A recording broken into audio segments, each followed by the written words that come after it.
I wish I could read these biographies of Ludwig. Wait a minute. Ludwig II, fairy tale king of Bavaria. I didn't see this before. Yep, English. Huh.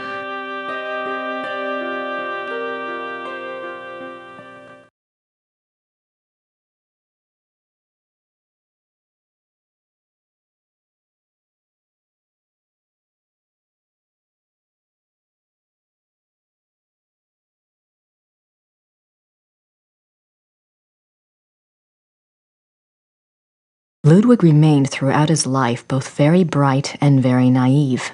He was an introvert who seemed to be constantly out of sync with traditional views of rulership, money, and human relationships. The world ever failed to match his ideals. Perhaps this was a fault of his sheltered upbringing as future king. He never was introduced to the real world, and the real world failed to interest him as an adult. In his youth, Ludwig was in fine physical condition and loved to hike alone in the Alps and ride horses. He had a hunting lodge, Schahen, specifically for this purpose. Unfortunately, in 1872, a rather traumatic hunting accident befell the king at Schahen, and his leg was cruelly damaged. He never fully recovered from this incident, and his hiking and riding ceased.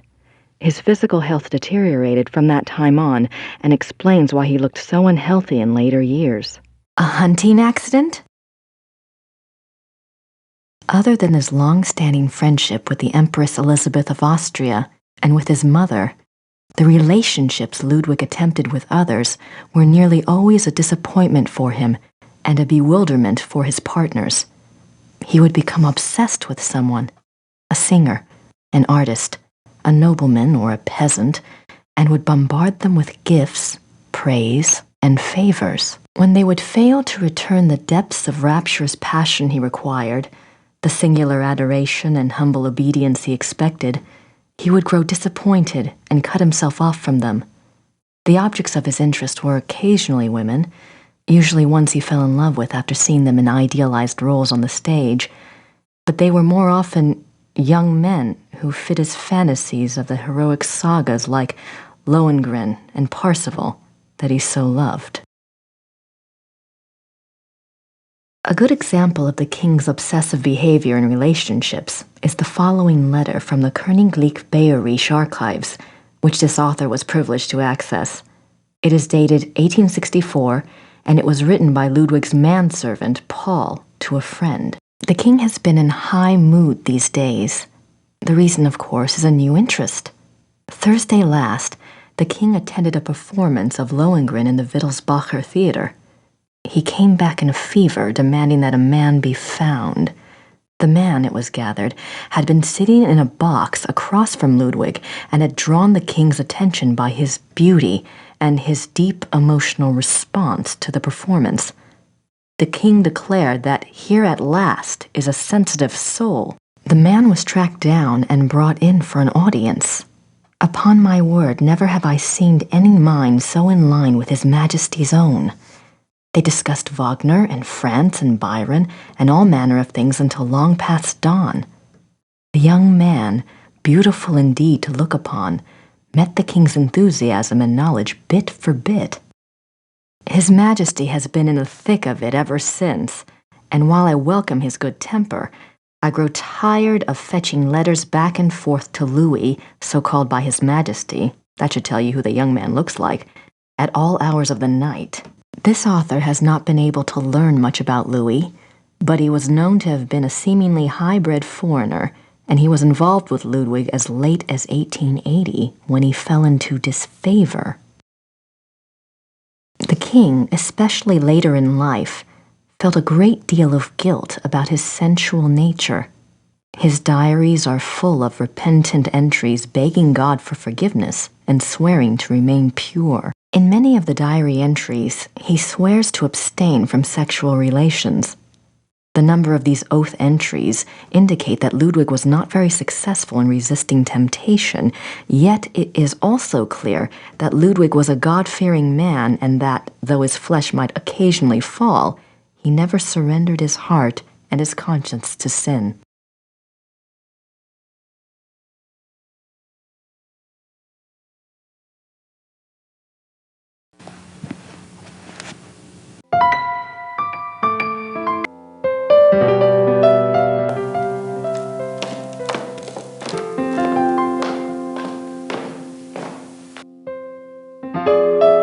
I wonder what Gerda's up to.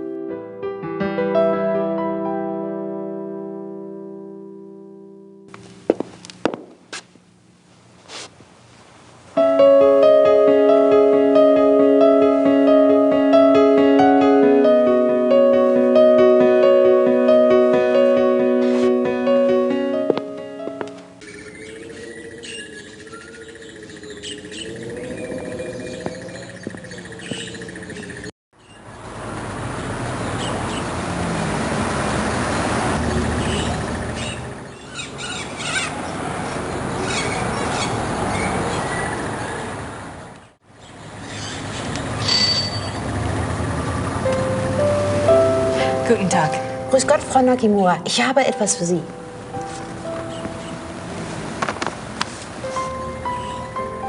Oh, it's from Gabriel. Ja, das ist vom Schattenjäger. Ja. No, I think you... Gabriel is a working partner and... Never mind. Danke. Bitte, brauchen Sie noch etwas?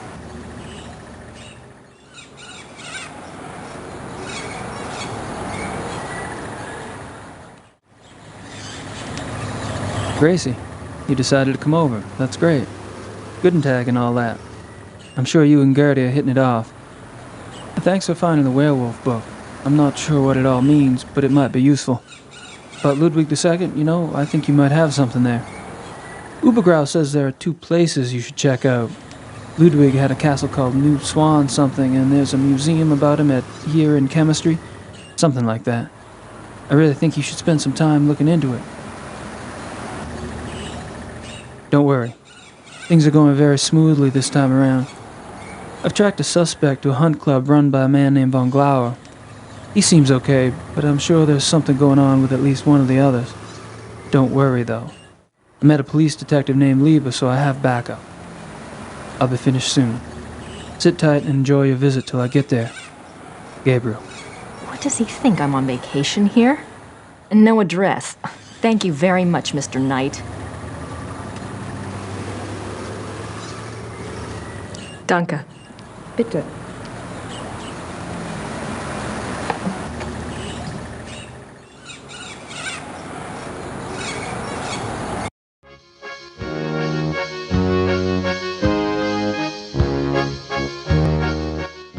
Hello there, dear. Hi, I'm Grace Nakamura from the castle. Am I interrupting? Heavens, no. Have a seat, Miss Nakamura. Well, I might.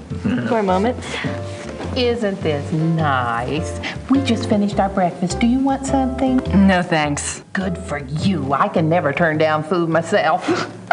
Now you just tell us all about it, Sugar Pie.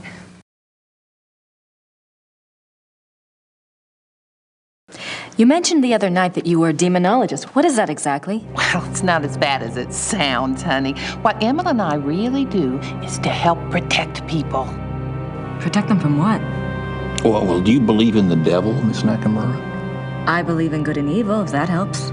Oh, but Satan and his demons are real, and they will attack the living. And most folks don't know what to do once they've been attacked. We try to help protect people. How can you protect people from demons?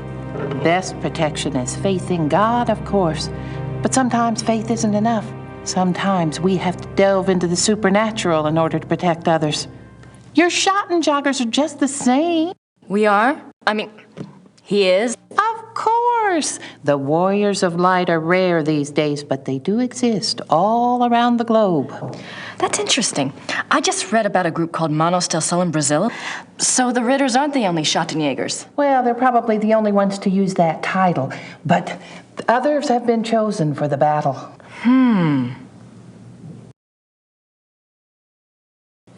Do you know anything about King Ludwig II? Sure, we saw his castles, didn't we, Mother? We sure did. Why do you ask? Well, I found a letter in the Schottenjäger library warning Ludwig about the Black Wolf. Who wrote the letter? One of Gabriel's ancestors, a Schottenjäger. Seems like whoever was using me as a megaphone helped you find that letter. Perhaps you should follow the path something's pointing at. Look into Ludwig. I intend to. The other night you said something about the Black Wolf. What did you mean? Where did you hear that name? I wasn't the one talking. I don't understand. Well, that's quite all right. The point is, it would be a very good idea to answer those questions, and we must work together to do so. Of course I'll help you, Pumpkin. I'd like to know myself, wouldn't I? It isn't every day one's taken over by a disembodied spirit, and I don't much care for it, thank you. You're not talking about a seance, are you? Oh, heavens, no. Thank God. Emma's right. I'm much better at tarot cards. I can read for you or for someone else if you prefer.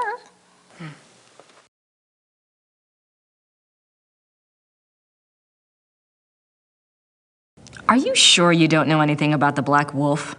I never did, dear. I told you. Really, you mustn't confuse the vessel with the voice. All I remember was seeing a very bright flash like lightning. Next thing I knew, Emma had me outside. Whatever it was very powerful. Very powerful. Well, I guess it wouldn't hurt to do my tarot reading. Don't you worry now. I know what I'm doing.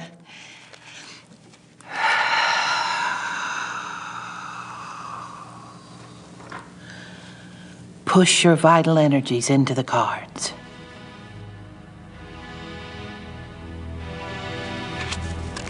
This is your soul card, that which applies to all of your lifetimes. It's the Empress. Oh, that's a good one. What's it mean? It means that your soul's journey is one of leadership. There's great strength here and intelligence. This card represents what you're like in this lifetime. It's the Chariot. Self-discipline, control. You need to feel you have a plan, that you're testing your abilities. The Chariot's very masculine. In combination with the Empress, it tells me that you're currently exploring your male side. You will seek out great achievement, but it does have its price. Doesn't sound anything like me. Yes, dear. The third card represents the other. You've pulled the Magician. Who is he, dear? Excuse me? Your other, the Magician. Oh, this is a very powerful card. Major Arcana. My other? Everyone has an other. Let's see. I bet it's the Schottenjäger. What's his name? The Schottenjäger? Gabriel Knight. A name of power. He is powerful, this one. The Magician is dexterous and cunning, mischievous and manipulate. That's Gabriel, all right. And very strong with magical and occult powers. Now, this is interesting because your card, the Chariot, is all logic and reasoning, while his, the Magician, is spiritual and intuitive. You two are quite a pair. The fourth card shows what you're trying to achieve at this moment, your immediate destiny. It's the Strength or Lust card. Lust? Not that kind of lust, dear. It's a trial card, finding the strength to continue some difficult journey. It also represents the integration of conflicting energies. That must be your Chariot and his Magician energies. Strength also means bonding those energies, loving without judgment, learning to love the beast.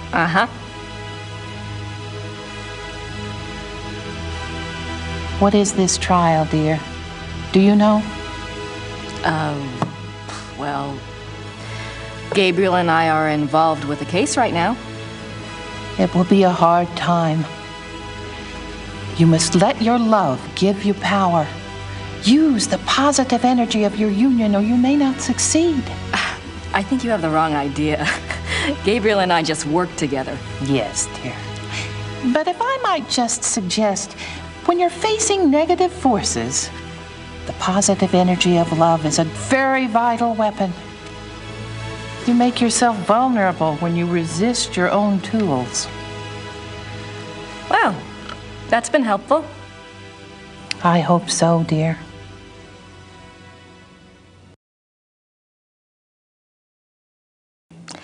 Maybe we should do a reading for Gabriel. Oh, let's! It's a little like spying on someone unawares, but what the heck?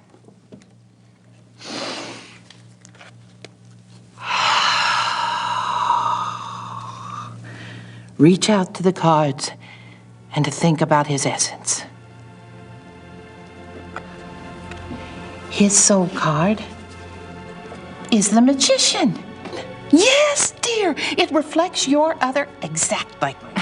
Well, maybe, but I'd rather hold out for David Copperfield. And his lifetime card? Oh, goodness. The Lovers.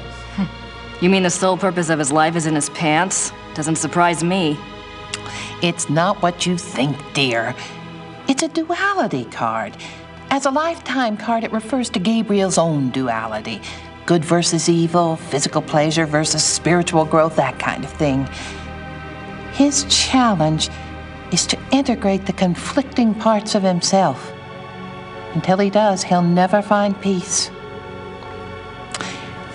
And you will find peace when you acknowledge all of him. Find a way to love the worst as you already love the best. You're really reaching. Mother. His other is the High Priestess.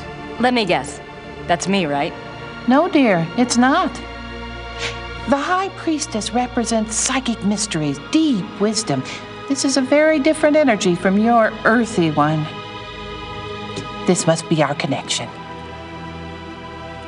To the voice, dear. Someone is trying to communicate with Gabriel. This force is represented by the High Priestess. That's not much help. What about the Black Wolf? But it is a help, dear. The High Priestess is a spiritual guide card if ever there was one. The message must have been a warning. If this force is connected to Gabriel, and if he's so very psychic, then why doesn't it just go to him? Why say it to me? Maybe Gabriel's blocked. Maybe he's purposefully blocking. There is that duality business. Let's go on and see if it becomes clear. The fourth card, remember, represents the current situation. It's death. Oh. Nothing to worry about then. Now, you just leave interpretation up to me, Sugar Pie. It's a transformation card, dying to one thing and being born to another. It is painful, but it isn't necessarily bad.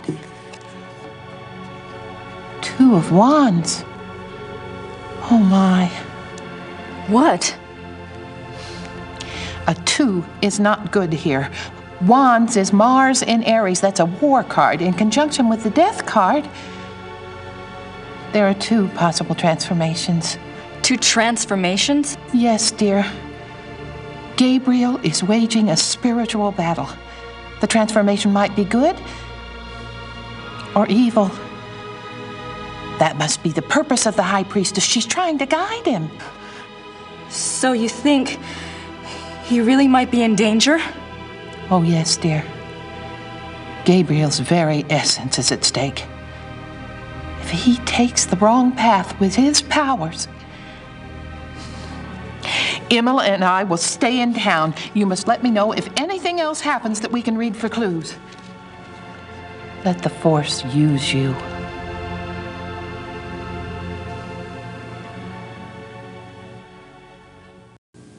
I'd better go. Anytime you need us, stop by.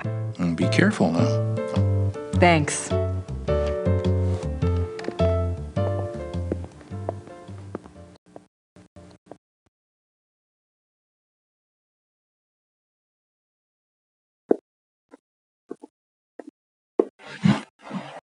Herr Huber? Yes? I was wondering if you've changed your mind about telling me where Gabriel is. It's really important. No.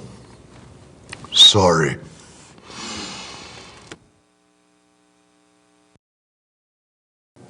Thanks. Bitte?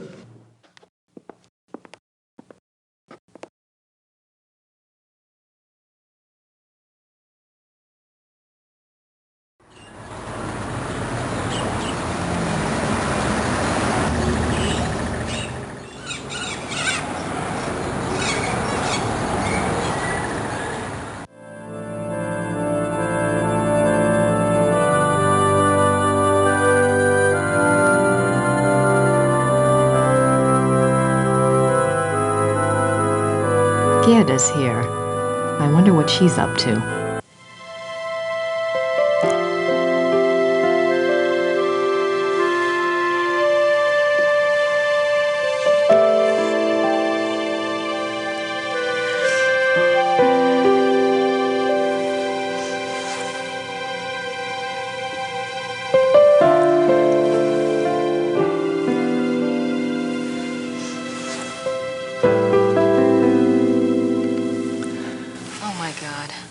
Gerda was in love with Wolfgang.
That's better, don't you think?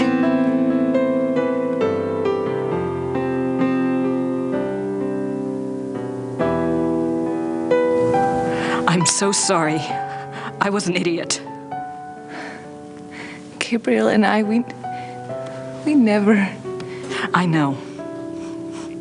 It's my fault. It's Gabriel's fault. He never tells me anything. I don't know why he didn't want me on this case. Maybe he just... Don't even try to make excuses for him. Still, he's up to his neck in it, I think. Will you help me out with something? Of course. I have to do some research on Ludwig. I want to go see some of his castles. Take Gabriel's car. There's a map of southern Bavaria in the car. Ludwig's castles are all marked. Thanks. Good luck.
Our tour begins in the entry hall. Ludwig II lived from 1845 to 1886. He assumed the Bavarian throne at the age of 18 when his father died. Ludwig's passion was building castles. He built 3 during his lifetime: Linderhof, Herrenchiemsee, and Neuschwanstein. Plans for a 4th castle, Falkenstein, were underway when he died. In addition to his obsession with building, Ludwig also had a passion for classical heroic German mythology, a taste he shared with the German opera composer Richard Wagner.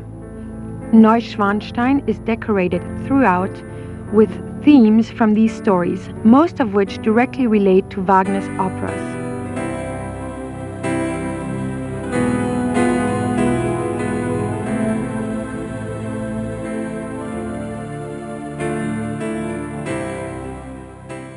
The paintings in this room are from the Siegfried saga.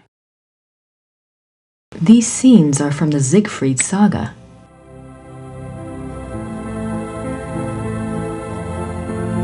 The paintings in this room are from the Siegfried saga. The closed door leads to the tower, which is not part of the tour. The king was making his way to this very door when he was arrested in 1886. I wonder if Ludwig really meant to throw himself from the tower the night he was arrested.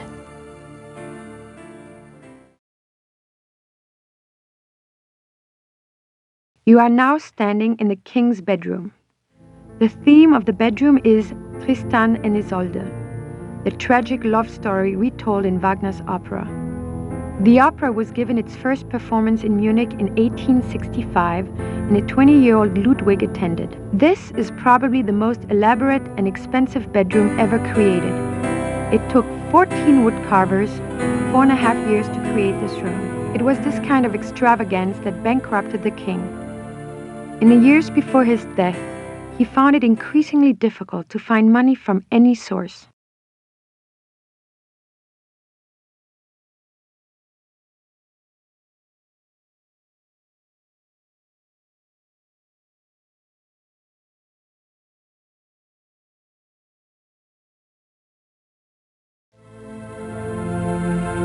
The washstand actually worked by bringing in water from a stream above the castle.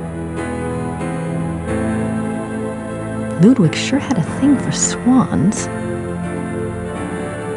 Maybe Ludwig thought all this luxury would help him sleep.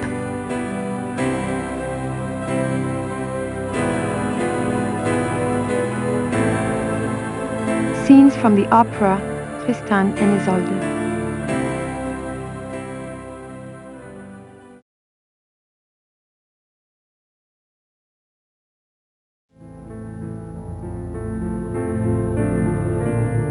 This is Ludwig's private chapel.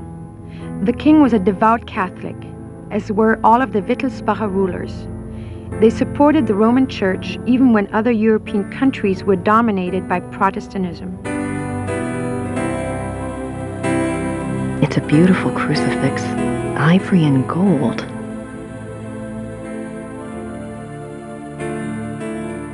The Black Madonna of Altadine. I wonder what her story is all about.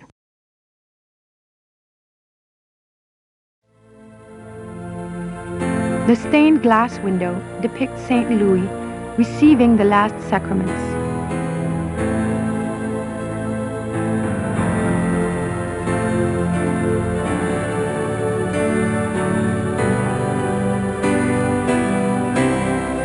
This is the king's living room.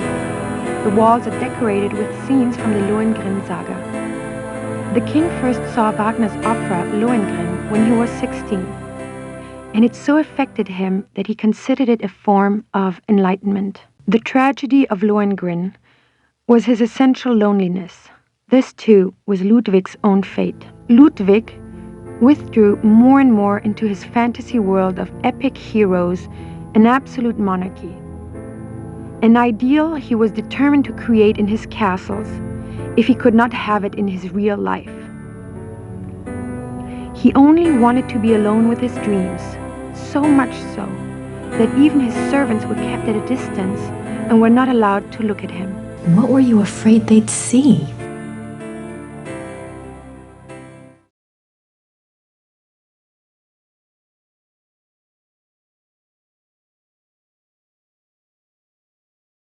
These linens look seriously expensive and seriously old.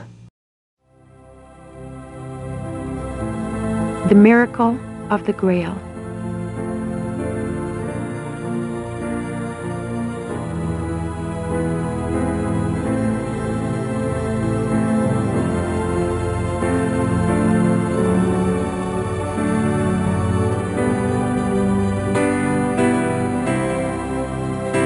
More swans. The swan motif is featured throughout the castle, but it is particularly prominent in this room. Both the swan and the lily were symbols Ludwig associated with himself. They represented his ideals of majesty and purity. The painting behind the swan shows Lohengrin's arrival.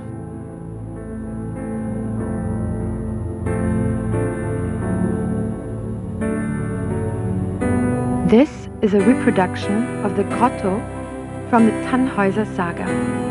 In such places, Ludwig could pretend he was one of his beloved mythic heroes. As the grotto personifies, the castles were solitary playgrounds built for Ludwig alone. He believed the masses were too coarse to appreciate fine art, and he seldom entertained guests. In fact, Ludwig had a standing order that upon his death, the castles were to be destroyed. Fortunately, the estate was in such debt that the castles were opened for paying tours only weeks after Ludwig's death. They haven't closed since. It is one of the great ironies of Ludwig's story that the castles that he was thought insane for building are now considered Bavaria's finest treasures. They have paid for their construction many times over.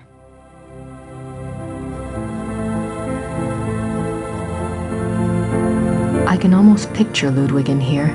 I wonder what he really dreamt about in this room.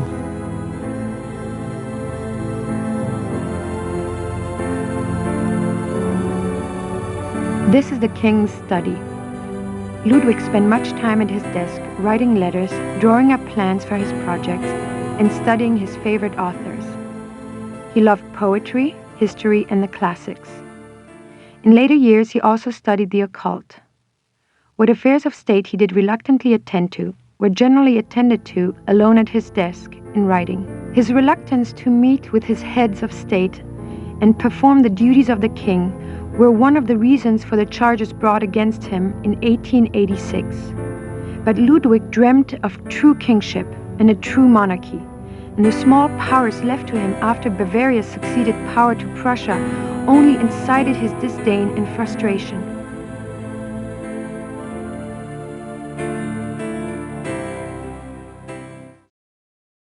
I wonder why he was studying the occult before he died.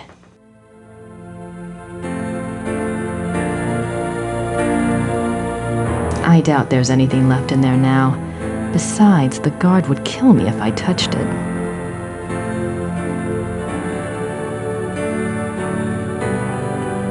The study paintings depict scenes from the Tannhäuser Saga and the Wartburg Castle.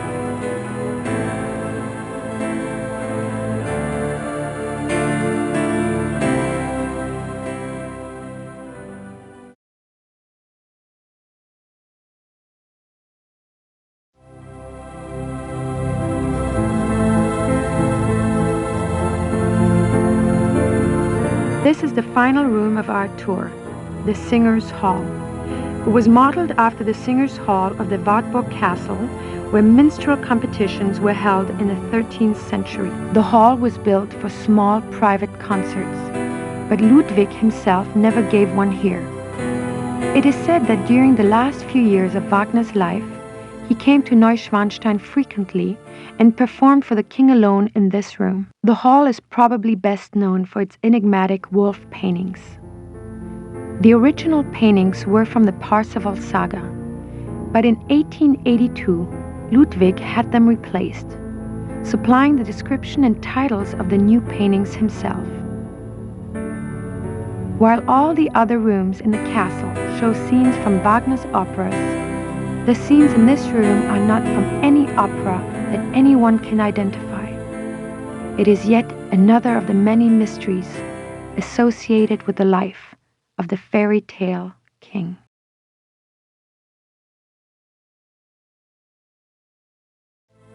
Engelhart and the Blacksmith.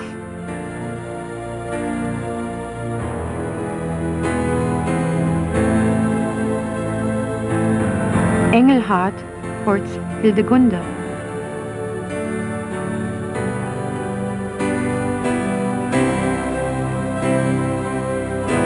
The hunters track down Engelhart and Hildegunde.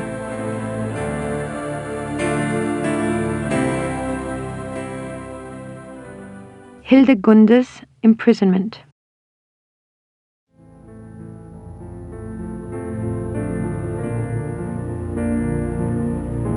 The wedding feast of Hildegunde and the Baron.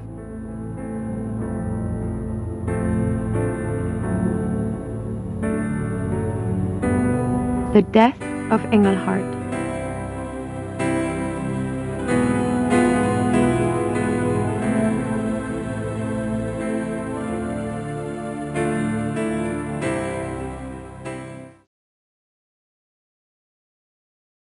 Ludwig's childhood castle, Hohenschwangau, is visible from the lookout in the Singers' Hall.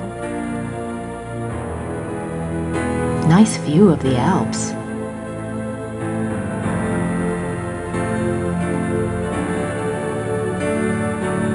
There must be a story behind these wolf paintings, but what story?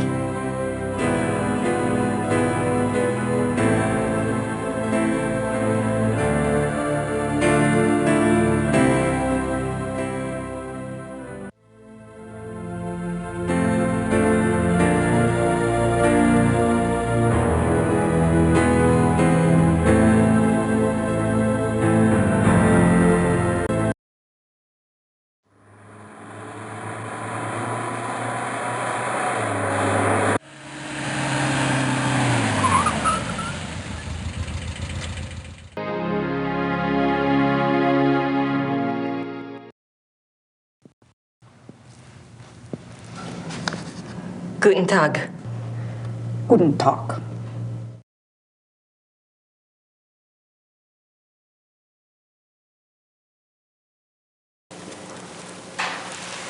Ik hätte gern eine Eintrittskarte fürs Museum. Ja, 8 Mark für eine Ganztagskarte.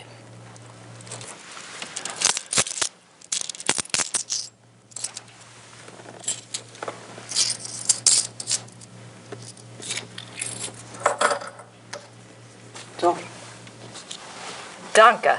bitte.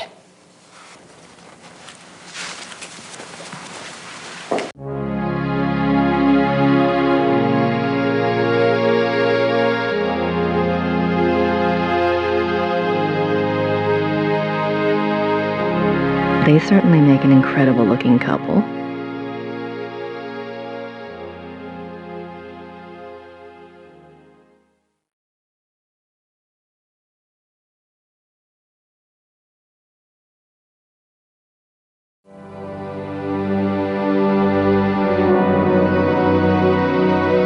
July 3rd, 1863. Elizabeth, you can have no idea, dear cousin, how happy you made me. The hours recently passed with you in the railway carriage I consider among the happiest in my life. Never will their memory fade. You gave me permission to visit you at Ischl. If the time comes for this ardent hope to be fulfilled, I shall be of all men upon earth the most blessed. The feelings of sincere love and reverence and faithful attachment to you, which I cherished in my heart even as a boy, makes me imagine heaven upon earth and will be extinguished by death alone. I beg you with all my heart to forgive the contents of this letter, but I could not help myself. Ludwig.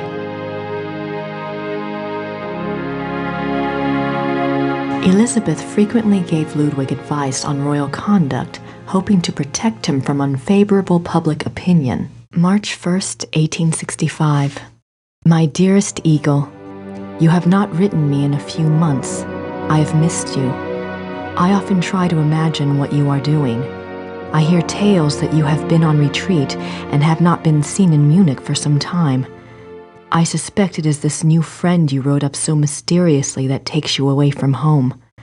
I hope you are enjoying yourself, my beloved, but I beg you to caution. The people need to see you at the throne. I also hesitate to suggest that what your officials do in your absence may not always be in your own best interest.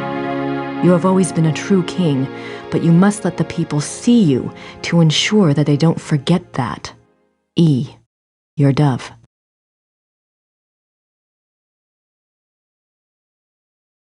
Ludwig's friends were concerned for his mental state long before his arrest.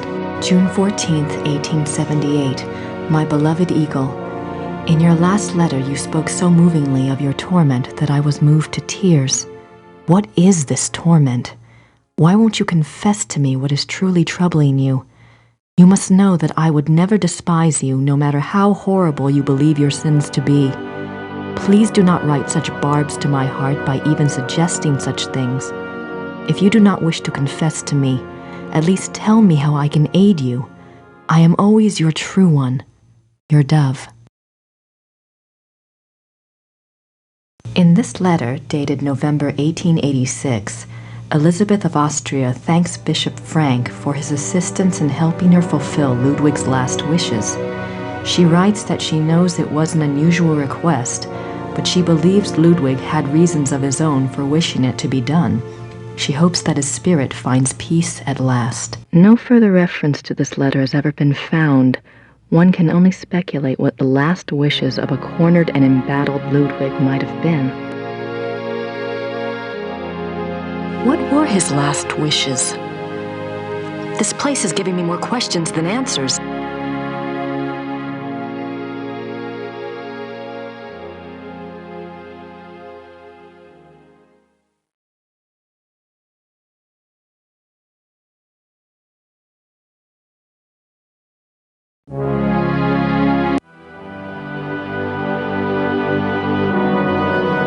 She's beautiful. One of Ludwig's few close friends was Empress Elizabeth of Austria. She was a distant cousin of the boy Prince, and he saw her often growing up. Graceful and beautiful, Elizabeth seemed to represent the feminine ideal to the younger Ludwig. Their friendship continued after her marriage, mainly by correspondence. She remained a source of stability for Ludwig throughout his life. In keeping with Ludwig's love of romance and drama, he called her the Dove, and he to her was the Eagle.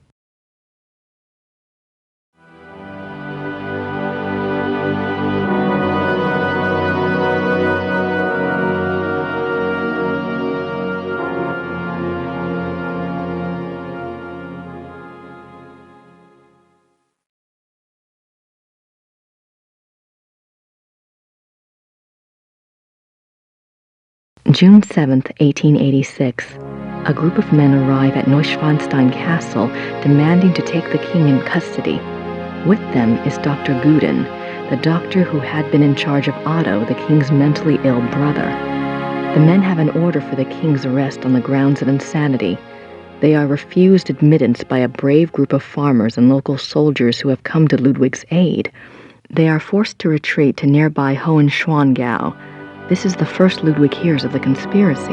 Ludwig composes a pamphlet explaining the subversive acts of the conspirators and eloquently pleading with his people for aid. The pamphlet is smuggled out of Neuschwanstein and printed, but the pamphlets are seized before they can be distributed. June 12, 1886. Ludwig knows the conspirators will return. He despairs. He asks his servant for the keys to the tower. The servant, fearing the king intends suicide, says the key is lost. Unbeknownst to Ludwig, the conspirators arrive at the castle. This time, there is no one to stop them. Ludwig is lured from his bedroom to the entry hall of Neuschwanstein on pretense. There, he is taken into custody. Ludwig is taken by carriage from Neuschwanstein to Berg, where his brother Otto had long been imprisoned. This is a great blow to the king's state of mind. While on the way, the group stops at Sieshaupt to change horses. Ludwig asks to see the postmistress, Frau Vogel. She brings him a glass of water and he says something to her. She never reveals these last words to anyone.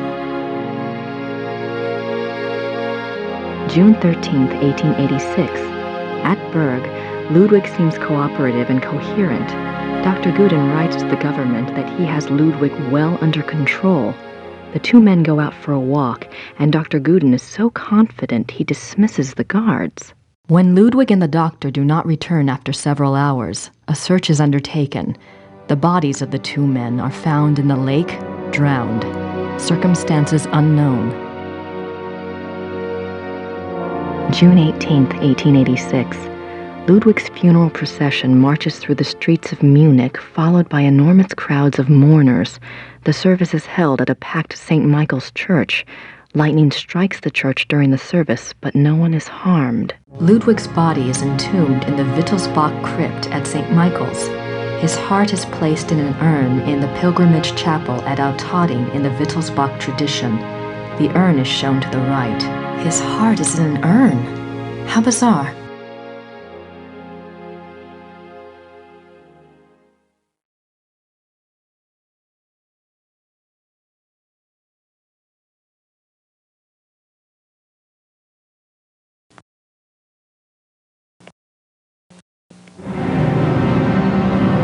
God, that's the slave from my dream. Maybe Mrs. Smith will know what my dream meant. I have to ask someone. This thing is getting too weird. The midnight sleigh rides. Ludwig went on long sleigh rides in the middle of the night, particularly in his later years. It is said that he suffered from insomnia, headaches, and toothaches, and the rides soothed his restlessness. The sight of the king's grand sleigh speeding through the countryside of the Alps often startled the peasants and became a superstitious omen of ill fortune. I can see why. But what was he doing out there at night?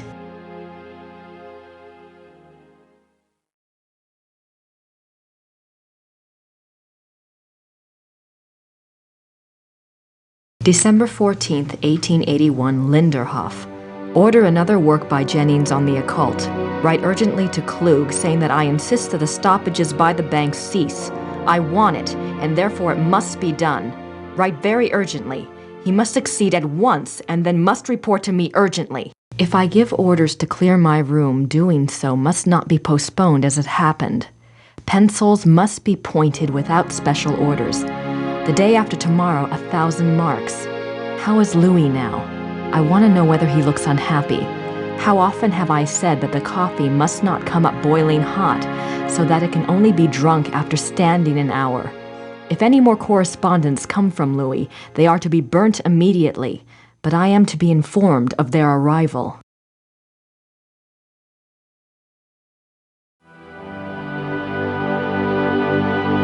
These are actual notes from Ludwig to his servants. They go far in showing the king's state of mind. They were smuggled out and used as evidence in compiling the order for Ludwig's arrest. December 18th, 1881, Linderhof. Every day get up earlier for certain. See to that very particularly. Write it down. Remember that when the great friend arrives at Neuschwanstein, we retire to the hall. We are not to be disturbed. I will not tolerate interference or insubordination.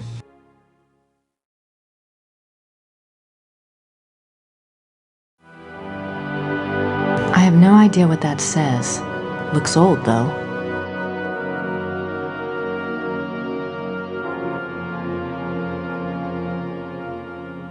Ludwig's death mask. Wow.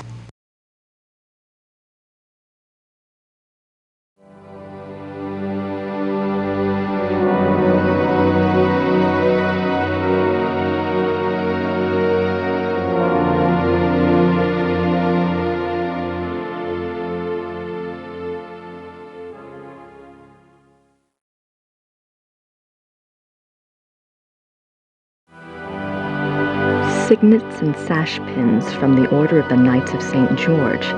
These were worn on Ludwig's uniform, as befitted his rank of Grand Master. They are now the property of the Bavarian Crown Treasury. I wonder if these pins have any symbolic meaning.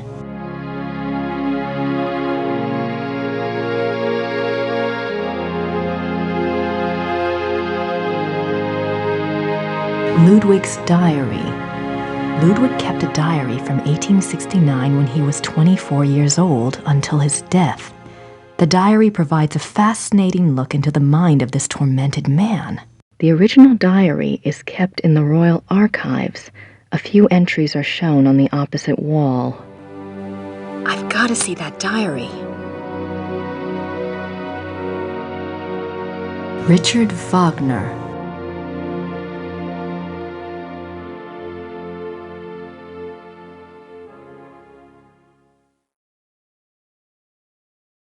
He looks so regal. Why would he give up all of this pageantry and become a recluse? Ludwig is Grand Master of the Knights of St. George.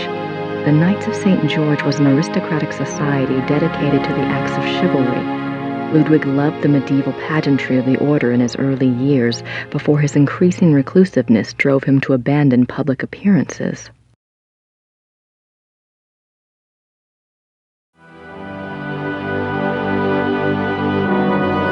Ludwig's Grand Master wardrobe from the Knights of St. George.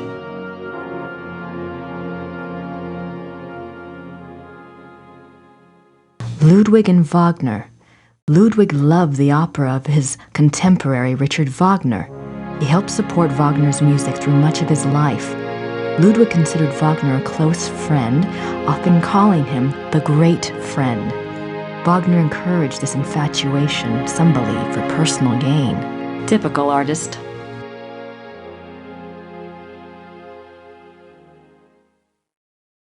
Even after Wagner's death, Ludwig still showed signs of obsession with the composer. This letter, written in 1882 by Ludwig to the conductor of the Munich Opera, instructs the conductor to make preparations for a new Wagner opera. The conductor went to see the king as instructed. When he arrived, Ludwig was ill and refused to see him. nothing further was ever heard of this mysterious new opera. Was it a figment of an ill man's desperate wishes?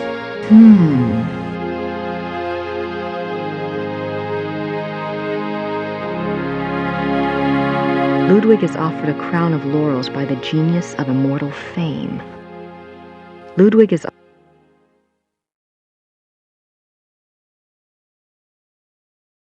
26th July, 1874.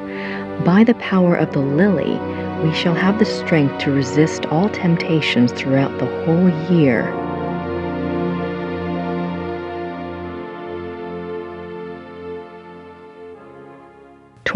July 1875, solemn oath before the picture of the great king. Refrain for 3 months from all excitement. This oath has its binding power as well as its potency by de par le Roy, LNR, DPLR. What excitement! I need to see more of that diary.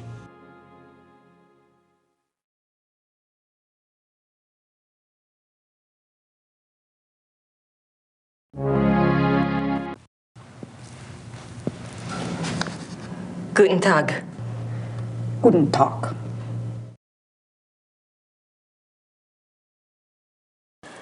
Im Museum ist einen Brief von Ludwig über eine neue Wagner-Oper.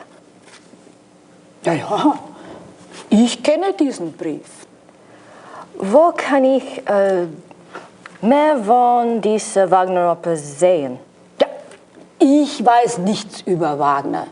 Das hier ist kein Wagner-Museum. Ja, ich weiß.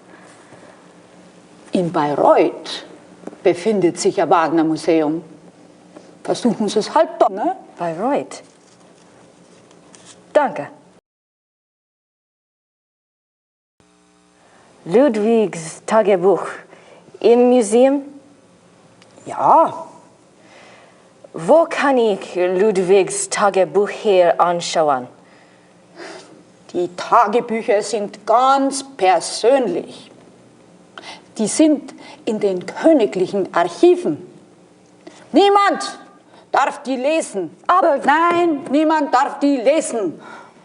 Danke.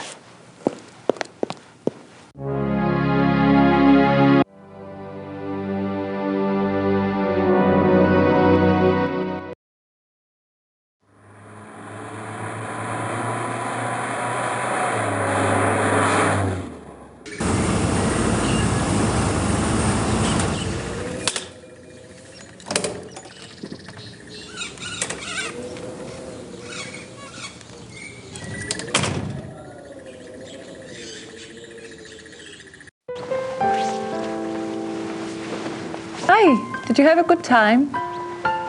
Uh-huh. Anything new? Yes, you had a phone call. Really? A man named Professor Barkley. He said you had his number. I do. Thanks.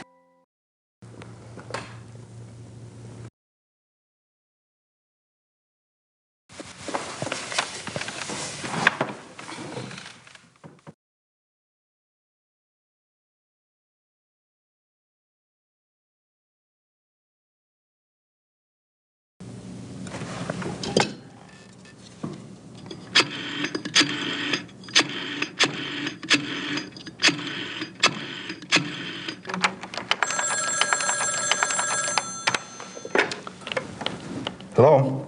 Hi, Professor Barkley. It's Grace. Oh, good. I have a name for you. It's Herr Josef Dahlmeier, and he specializes in Bavarian history, and I think he's somewhere near you are. Herr Josef Dahlmeier. Great, got a number? Yeah, I do. It's 4982-555-2234. Thanks a lot. Sorry about the bother. That's no bother. When are you coming back to school, Gracie? When I figure it out, I'll let you know.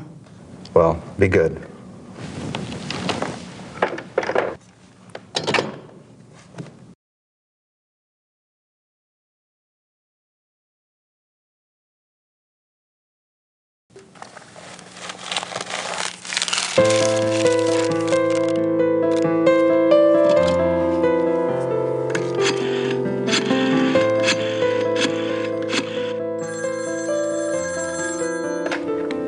Hallo?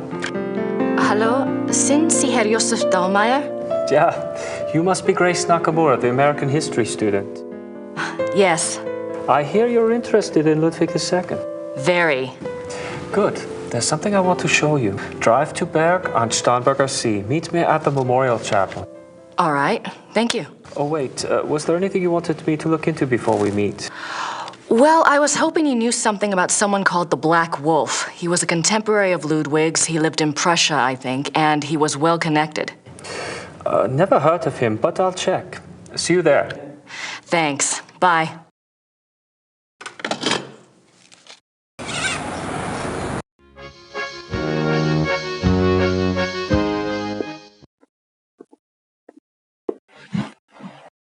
Herr Huber? Yes? Are the Smiths in their room? Ja, I believe so. Could you ask them to come down, please? Ja, natürlich.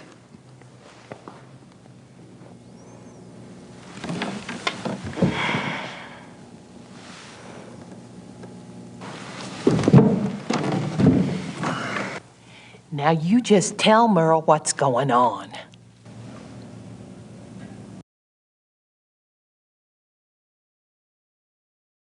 I had a dream last night. I didn't remember it at first, but I saw something today at one of the museums. What was the dream? I was being chased in the woods by wolves. And I saw a sleigh. Ludwig was inside. He pulled me up, and I thought I was safe. But then he turned into a wolf. So what do you think, Mother? A dream of rescue is a spiritual guide dream. The High Priestess in Gabriel's cards must be linked to Ludwig somehow. What do the wolves represent? I'm a psychic, dear, not Freud. But the warning I got was about the Black Wolf, wasn't it? And the wolves in the dream. It must be the same danger. It's so frustrating. The more I find out, the more questions I have. Why don't you try a little communicating of your own? Ludwig's the link. Appeal to him. The answers may not come right away, but at least you'll give the guide something specific to say the next time she contacts you. Isn't there any way that you could, do a psychic reading on Ludwig or something? To tell you the truth, I've been trying all day to make contact, but I only feel great despair. Ludwig's soul is not at peace.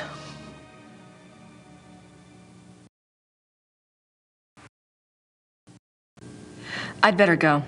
Anytime you need us, stop by. And be careful now. Thanks.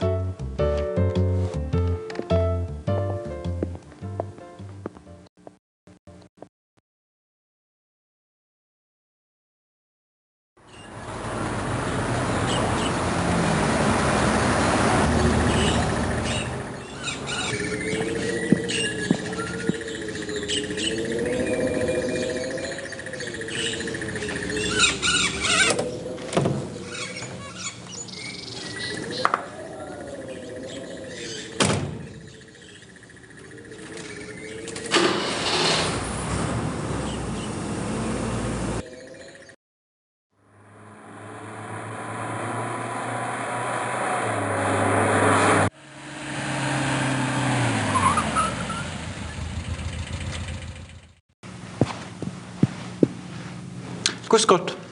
Guten Tag. Ist das die Wagner Museum? Yeah, you're an American, aren't you? I'm afraid the house is closed this time of year. It will be open next month. Crap. You are interested in Wagner? Very interested. Very recently very interested. Yeah. Most of the house is closed for cleaning, but a few rooms are open. I shouldn't let you probably, but if it is only you, you are alone, aren't you? Endlessly. Come in and look over. That's very generous. What do I owe you? Georg Imaging. It's only a few displays. Besides, I wouldn't be much of a shining knight if I charged you. Thanks, Georg. My name is Grace. Hello. Have a good time.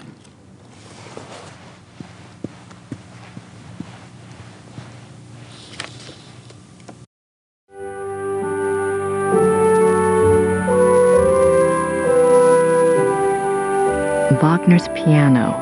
On this piano, the maestro composed his later operas, including The Ring.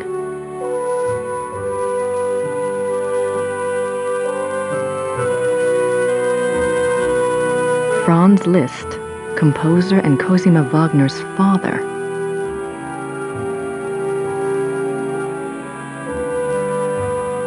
Richard Wagner.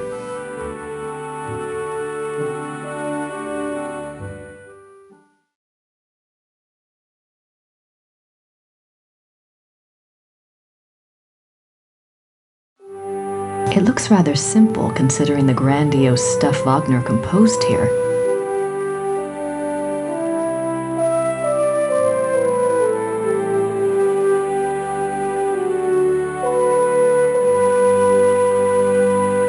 It's a letter from a Monsieur Beaujolais, dated September 1881. Looks like he's discussing acoustics and sound waves, and crystals.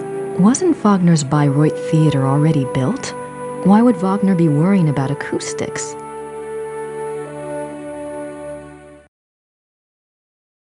It looks like an architectural drawing of a theater, the Wittelsbacher Theater, München.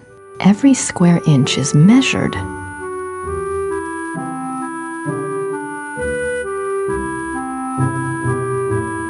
An old sofa. The death of Wagner.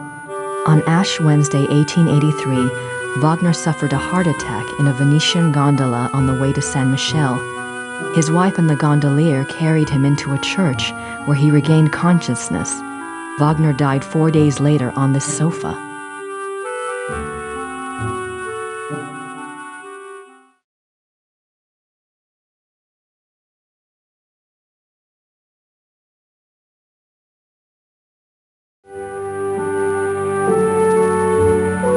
Wagner's death mask.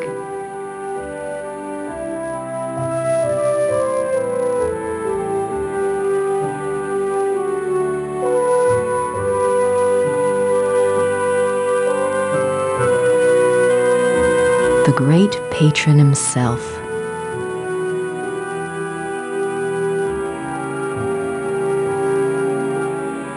Ludwig as the classical Greek hero.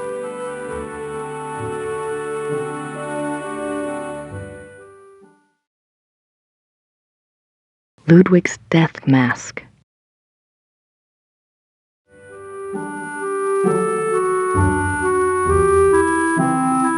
A portrait given as a gift from Ludwig to Wagner.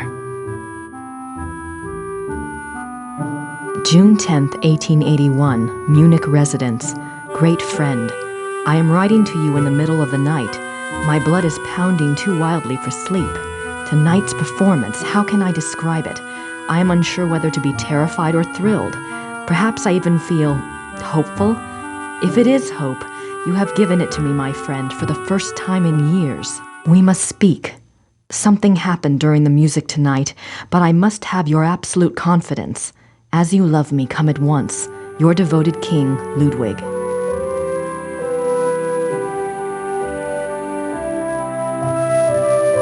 July 1882.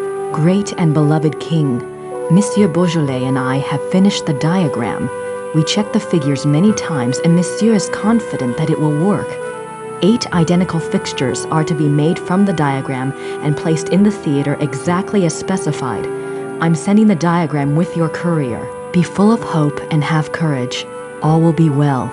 Your own, Wagner.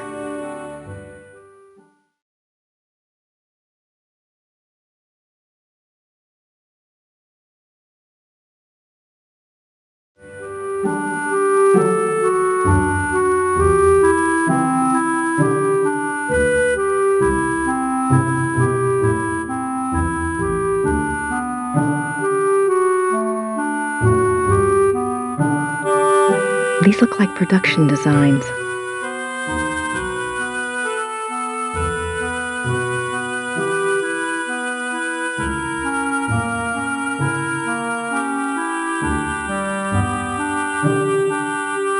This must be a model of Wagner's own theater, here in Bayreuth. This must be a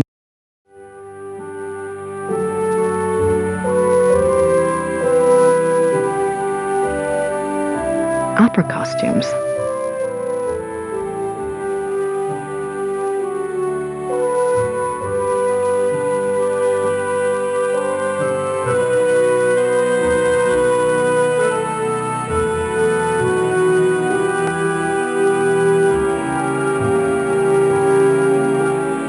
What's that book in the case? Cosima Wagner's journal. It's locked up for preservation. Huh.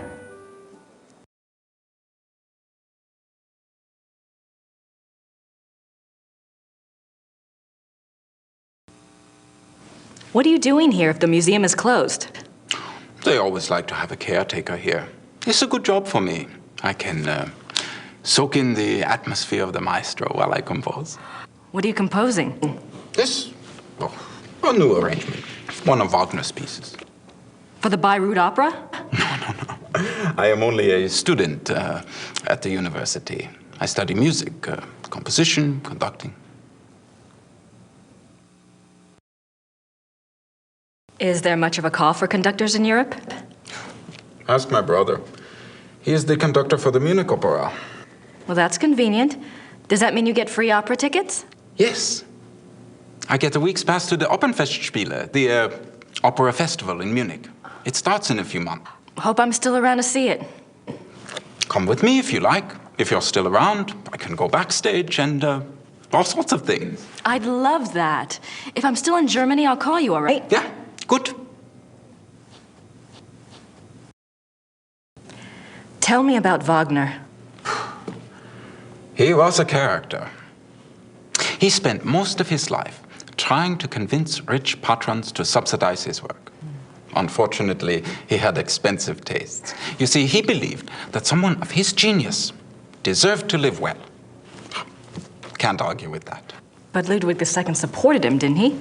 Yeah, sure, but Ludwig came along very late in Wagner's life. By then, he had already been run out of Venice and most major cities because of debt. Ludwig saved him. And the music. Best thing Ludwig ever did.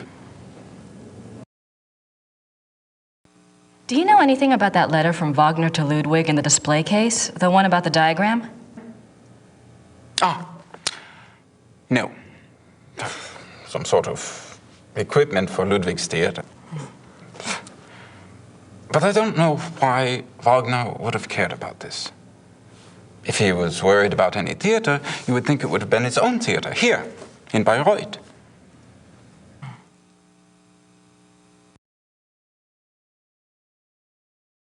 Have you ever heard about the letter that Ludwig wrote to the Munich conductor in 1882 telling him to prepare for a new Wagner opera?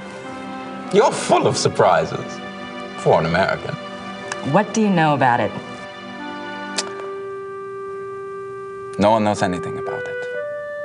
It's like a treasure map, you know? It's probably a complete fairy tale, but it does make you wonder. You have no idea what it could have referred to? Maybe something that Wagner was working on with Ludwig? If there was, there's no trace of it. Except perhaps in the dreams of unemployed music students.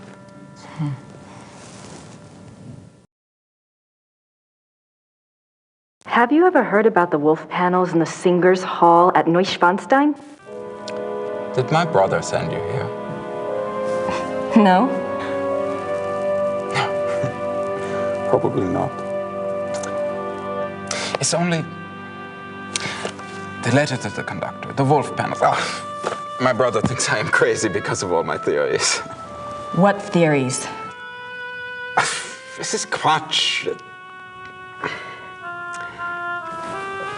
If there was a lost opera, a lost Wagner opera, and if one could find it, to a conductor, this would be like finding King Tut's tomb. But People have looked for it before. If it ever existed, it is gone forever. My brother says I waste my time even thinking about it.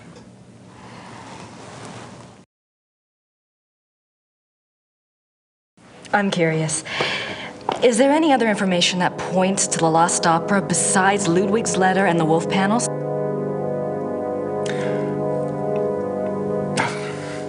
It's nothing. I'm not even supposed to have seen it. You see, my brother says that Wagner was too egotistical to have produced a lost opera. If he was working on something new, every person in Bayreuth would have heard about it. On the other hand, it was in Ludwig's character to have wanted a private opera. But it wouldn't have been private. Ludwig's letter shows he intended it to be played in Munich. Yes, but that it would get so far without Wagner telling others? Why keep it a secret? Maybe there was a very good reason for secrecy. For example? Like... Never mind.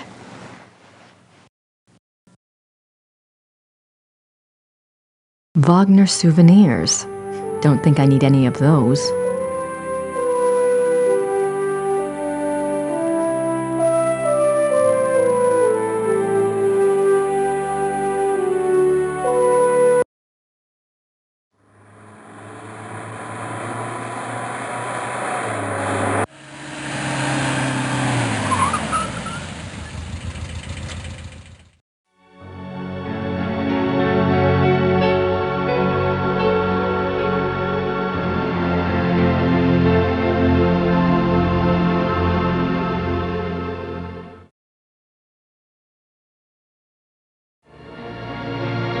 It's a memorial chapel.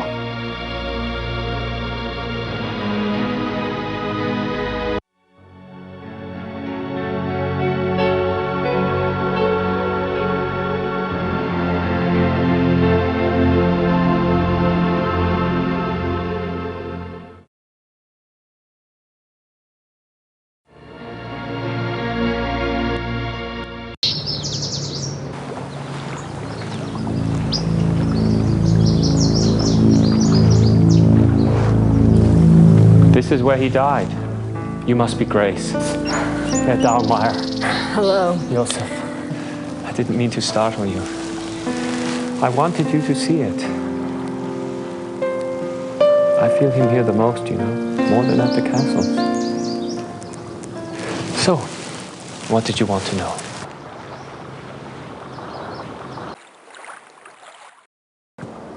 Professor Barclay says your hobby is Ludwig. Yes. He was the last real king that Bavaria had. As a Bavarian and a history buff, that's enough to hook me right there. But there's more, right? He was a romantic, you know, a dreamer. And he was misunderstood, maligned. Sounds like you can relate. Me? Hell, I have it easy. At least I live in the 1990s. And not every eye in the country is on me. But yes, I can relate.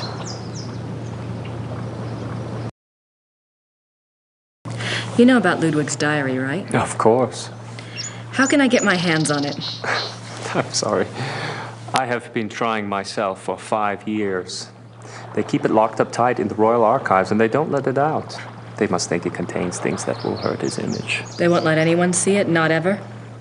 Only one person outside of the government ever got to see it, a biographer, Sir Richmond Chapel. He had friends among the German royals and they let him look at it. Did you ever try to contact Chapel, pick his brain? No, and I don't believe I never thought of that. If you do and you find out anything, you must share. It's a promise. Tell me about Ludwig. I don't know where to start. There's so much. Politically, the most significant thing about Ludwig II was that he signed over independent Bavarian statehood to Prussia in 1870. Bavaria became a part of United Germany, and Ludwig became a figurehead prince under the Prussian Kaiser. Why do you think he did that? Bavaria had been involved in the 100 Years' War. People were tired of fighting. Prussia's push to unite the German states made some amount of sense. Still, Ludwig must have had other options. At the very least, he should have negotiated better terms. So what was the real reason? He was manipulated by Bismarck. At least that's what I think, anyway. What about Ludwig personally? You'll find two perspectives on Ludwig. The view the tourists get is the romantic ideal, Ludwig the tormented loner. Then there is the historian's point of view. Ludwig was plagued with guilt over his sexual orientation and was driven mad with self-loathing.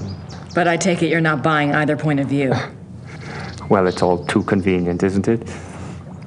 That he was a devout Catholic, there is no question, and I'm sure there were pressures on him to be normal. But he was no prude. He loved Byron. Yes. Philosophy, the French court. If anything, Ludwig was too much an egomaniac. He didn't give a damn what anyone thought. And besides, he didn't try to hide any of his relationships.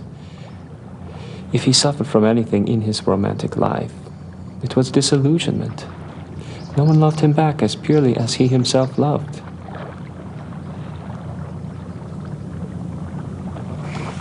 Well, if it wasn't sexual guilt that tormented him, what was it? I don't know.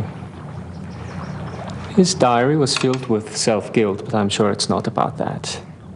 If I knew, I'd write my own book, set the record straight, so to speak.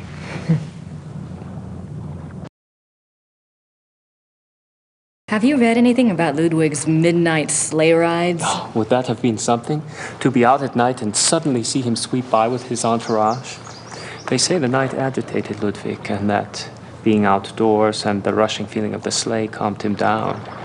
Sometimes even the sleigh wasn't enough. He would stop in some remote woods, order his servants to stay put, and go wandering off by himself for hours. It drove the servants crazy.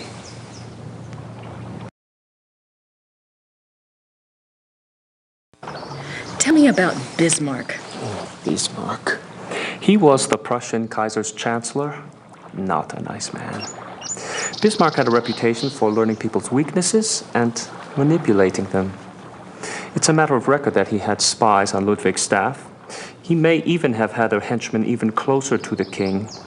And he was involved in the conspiracy to declare Ludwig insane.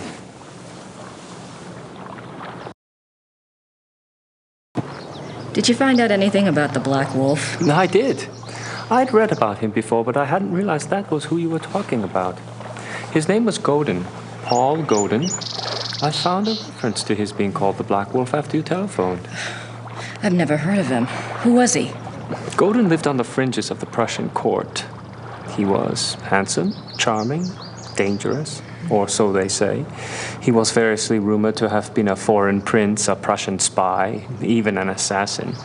Since you were interested in him, I found out some things that are probably true. It said he came from abroad in the mid-1800s, but claimed high German blood. Do you know where he came from? No. And he was ruthlessly ambitious. He probably found out who held the power, Bismarck, and offered his services. Bismarck was a good judge of talent, of that sort anyway.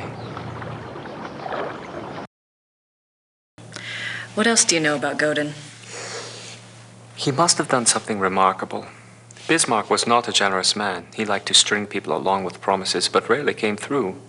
He did for Godin, though. He gave him a royal title and lands in 1863. And that was the last reference I found to him. Well, how could he just disappear? It's not that unusual. Back then, when you were given a title, you usually changed your name and moved to a place where no one knew your past, so you could act with impunity. Or be a pompous ass and get away with it. Is there any way to find out what Godin was called after he got his title? Is it that critical? It might be. Well, you could send away for a copy of the entitlement deed, assuming it has been destroyed during one of the wars. Godin's new name would be on it. But you would need a research permit from the government to access those records, and they can be very hard to get. A lot of red tape. Great. What do you know about Ludwig's hunting accident? A couple of years ago, I was introduced to this great old man, a real old-world farmer. Well, his grandfather was Richard Horning, Ludwig's equestrian. Oh, he told some great Ludwig stories. Sometimes I get lucky. Anyway, he said that after the hunting accident, Ludwig got terribly ill, that he had a fever and was acting crazy. They were afraid that the wolf had been carrying a disease or that the bite had gone septic. A wolf bit him? Yeah, it's not so unusual. There were a lot of wolves in the Alps back then.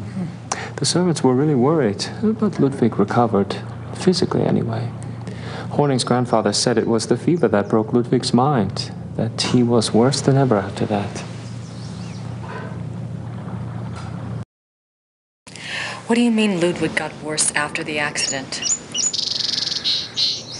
Ludwig always had been a very private person. But after the accident, he got darker, more crazy. Towards the end, he was even forcing his servants to enter his chambers bent over so they couldn't see his face. Horning's grandfather said his temper was fearsome. He would fly into a rage at the least mistake. Must have been terrified of him. Yes, well. Horning's grandfather felt sorry for Ludwig, and Ludwig hated his own violence. He was always giving gifts to his servants to apologize.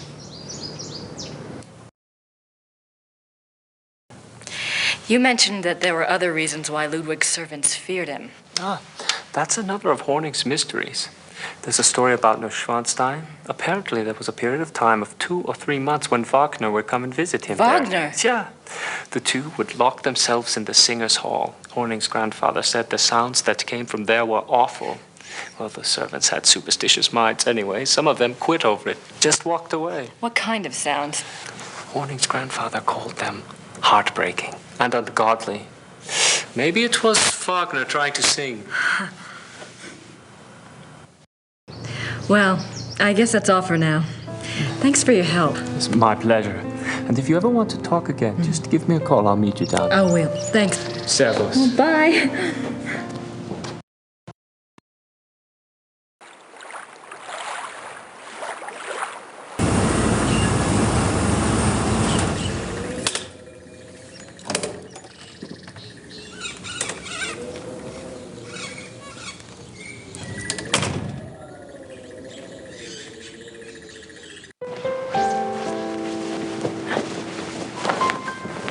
Hi, Gerda. I'm back. Good.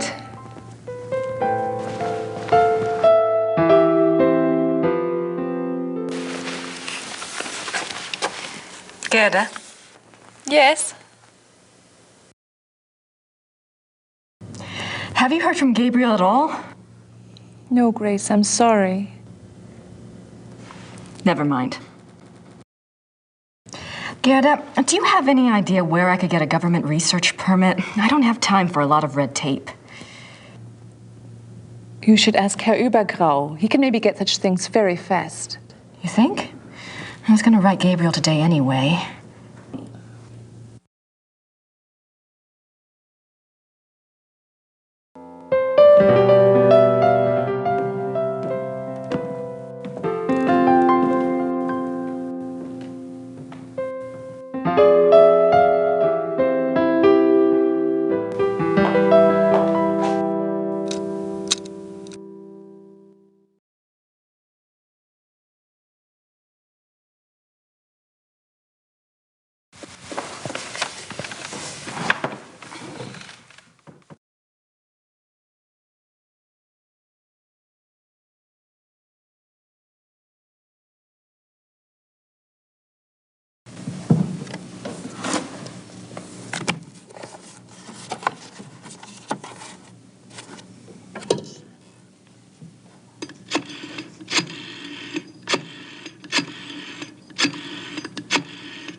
Hallo, Bertil München.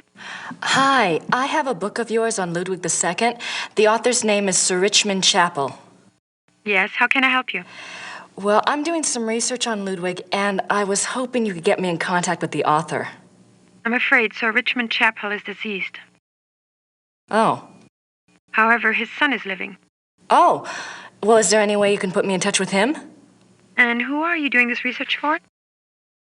Well, I'm working with Professor Barkley from Yale University.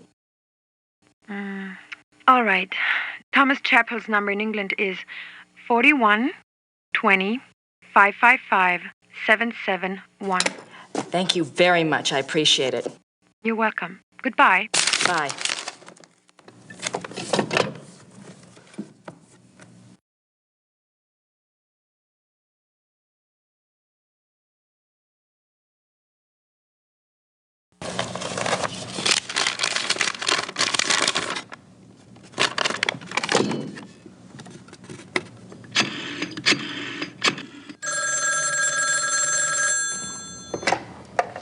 Chapel residence? Hi, my name is Grace Nakamura. I'm calling from Rittersburg, Germany. Is Thomas Chappell there, please? Speaking. What may I do for you, Miss Nakamura? This is going to sound crazy, but I have a copy of your father's biography on Ludwig II. I understand he had access to Ludwig's diary. Yes. Well, oh God, I'm not even sure. He didn't make a copy of it or anything, did he? Or perhaps he took good notes? He wrote down a complete translation in English. He said he couldn't make headway with the German version. Ludwig's handwriting was rather brogue, you know. He wrote down an English translation. Do you still have it? Well, unfortunately, my father was allowed to see the diary only on the grounds that he wouldn't publish the entire work. I can't let you see it. Have you tried contacting the National Archive? No, I don't have the kinds of connections your father did, or the time. That's unfortunate, but I really cannot let it out of my hands. I understand. It was just a shot in the dark. Very well. The best of luck to you. Thank you, Mr. Chappell.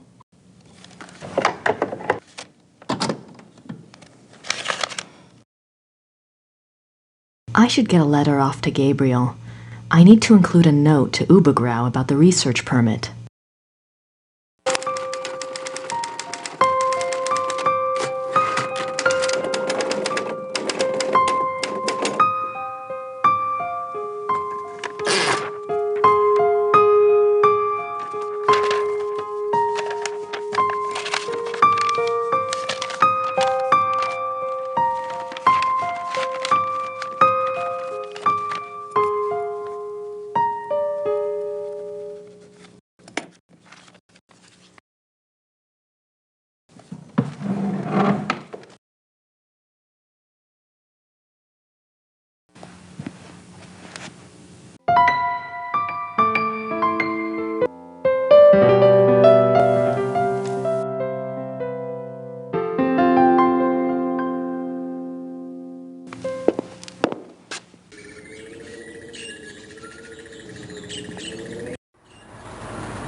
Grüß Gott, Frau Nakamura. Grüß Gott. Haben Sie etwas für mich? Nein, leider nicht. Brauchen Sie noch etwas?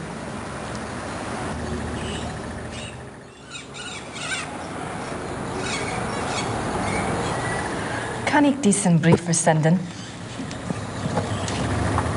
Ja, 3 Mark bitte.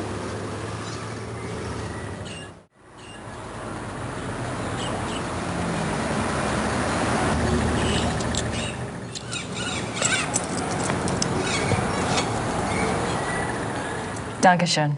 Bitte sehr. Brauchen Sie noch etwas? Danke. Bitte.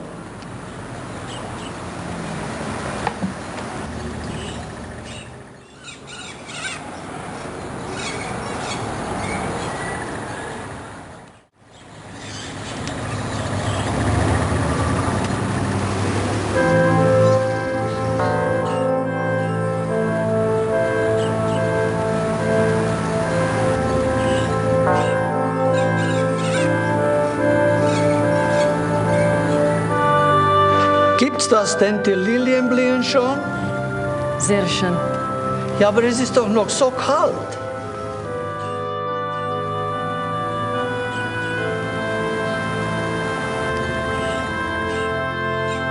Für Sie ein Geschenk von der Madonna. Oh no. Nehmen Sie sie ruhig. Heute Nacht wird es kalt und sie wird sowieso erfrieren.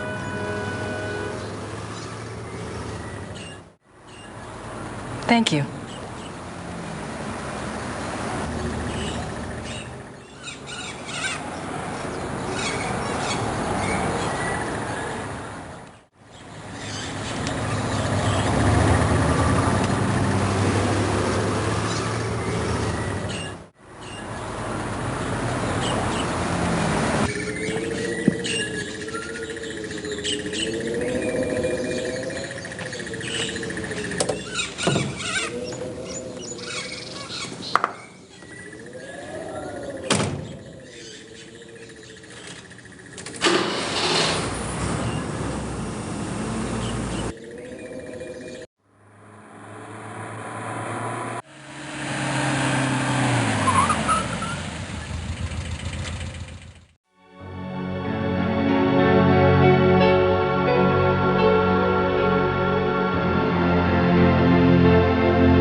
This is where they found Ludwig's body.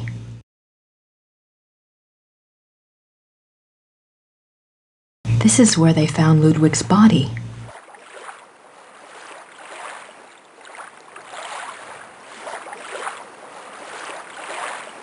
I wonder what it felt like under there.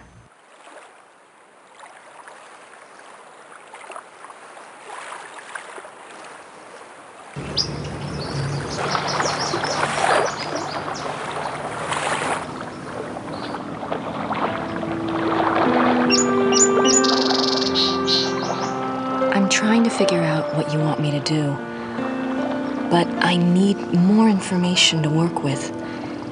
If you can send any my way, I'd appreciate it.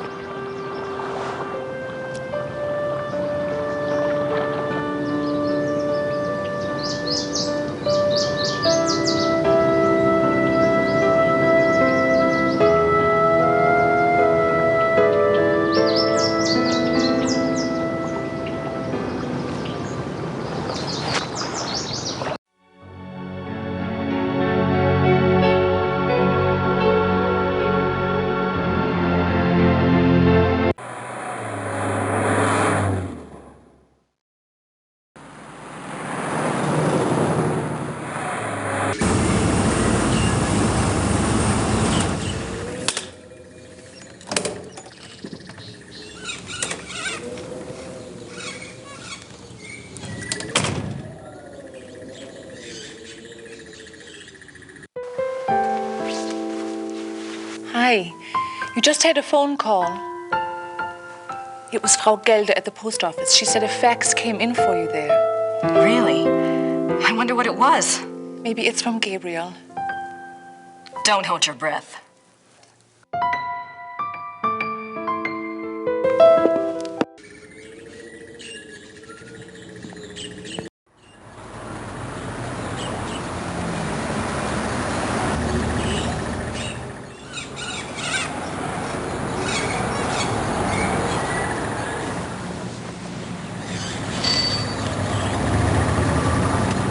Hallo, Frau Gelder.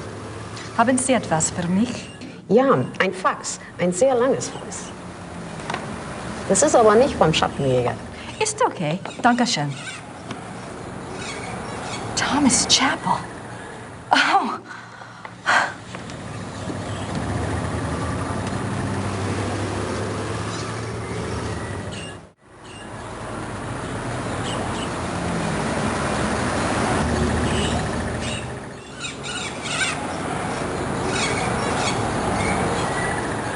June 1872. Louis has convinced me to think matters through more thoroughly before I act. A trip it shall be, then, to Schachen. It shall not alter my purpose, I feel, nor shall his compelling. The treaty is the ruin of my beloved Bavaria, and must be taken to task. 3rd July, 1872.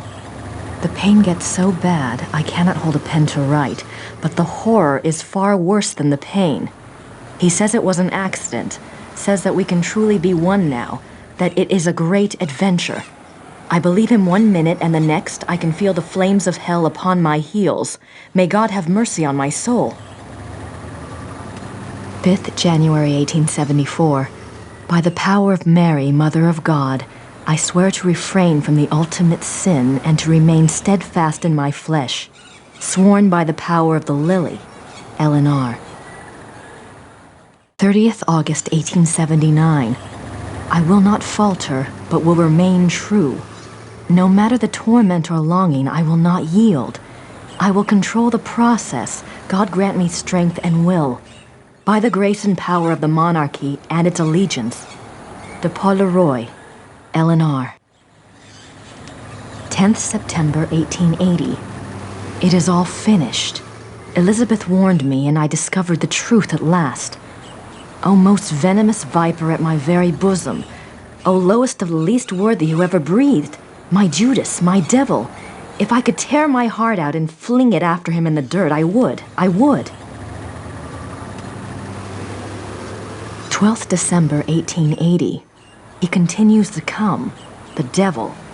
I will never look upon his hideous face again. He is afraid I will tell, and I might. To destroy him, I might. When I think of the accident, now that things are clear, I wonder, was it truly an accident, or was it the plot to kill me? If so, why did he not complete it then instead of putting me in this torment? Could he have hated me so? I wish to God he had simply ended it there. 10th June 1881. Terror. Rapture. During W's music tonight, I felt a pulling. The horror nearly came upon me right there. Then the music turned, and it was gone. What can it mean? I must confide in the great friend. Perhaps he will know what has happened. 2nd August 1882. The experiments go better and better. W has proved as loyal and determined as ever I believed he would be in a matter of my salvation.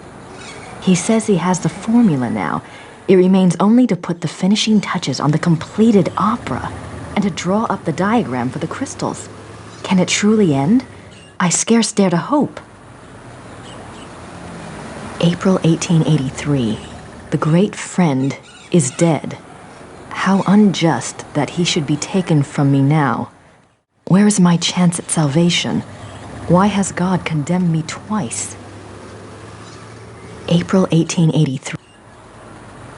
10th October 1885. There must be made clear funds for the crystals. Lies. Everyone lies. My own servants. What must I do? Must I sell one of my beloved castles? The crystals must be made. I grow daily less able to control my own will. How long will I be able to resist the ultimate sin? And the music is worthless without a device. Time is running out. The crystals must be made.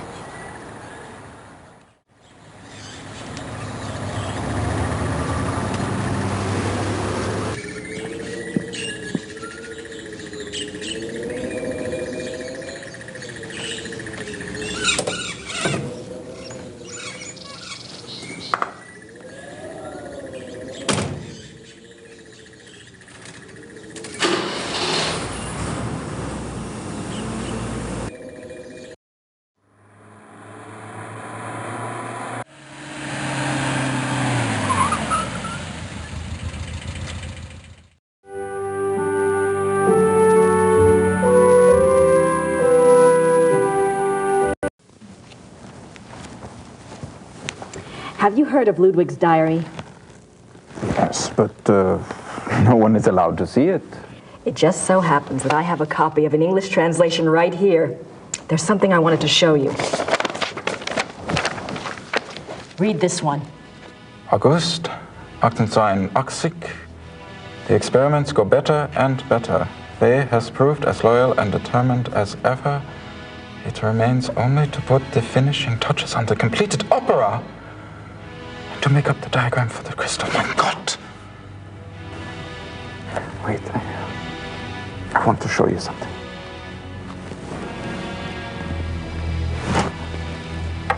I I am not supposed to have looked at this myself, but I am here alone all day, so...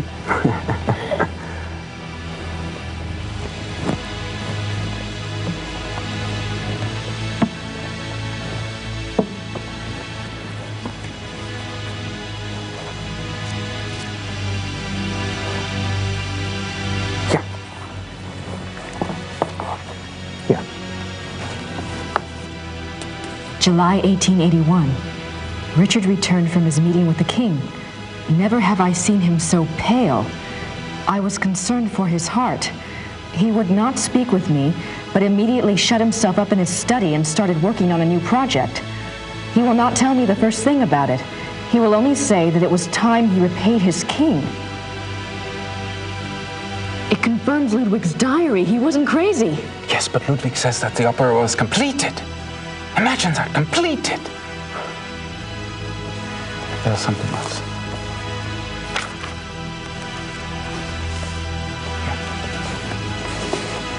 August 1882. We had a messenger tonight from the king. He brought a letter which Richard burnt. I did manage to see a bit of it. It said something about a great night in Munich and that it would be Richard's supreme triumph and someone else's destruction. Ludwig then wrote that even though he himself would probably die, his immortal soul would be freed thanks to Richard. I worry for poor Ludwig and for us. Where will we be if his madness continues? Surely someone will put an end to it. Wow. There's one more.